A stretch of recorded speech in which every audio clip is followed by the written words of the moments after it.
Marathi picture मी पहिल्यांदा बघितला बऱ्याच वर्षानंतर बघितल्यानंतर असं वाटलं की ह्या मूवीमध्ये एवढा सस्पेन्स आहे. त्याच्यामध्ये शिक्षणाची किती गरज आहे, त्याच्यानंतर शेतीची काय आवश्यकता आहे हे पाहून, आणि नंतर लहान मुलांच्या वडिलांच्या बदल्याची जी एक मनामध्ये आग दाखवली, ही आग बघून आणि तुमचं जे स्टोरी, पहिली गोष्ट स्टोरी पण खूप आवडली आणि एक संदेश चांगला दिला तुम्ही. मस्त वाटलं बघ.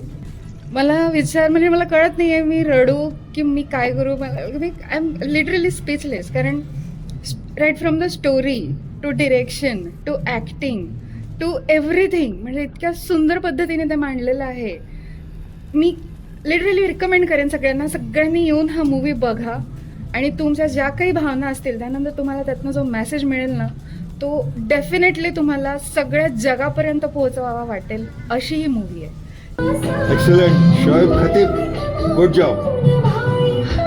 खूप छान होता आणि सर्व कलाकारांचे अभिनय सर्वात सुंदर झाले. सगळे कलाकार छान काम केले. फ्लॅशबॅक जातो, पुन्हा ते पिक्चर होतं, असं कंटिन्यू असं बांधून ठेवतो शेवटपर्यंत सिनेमा.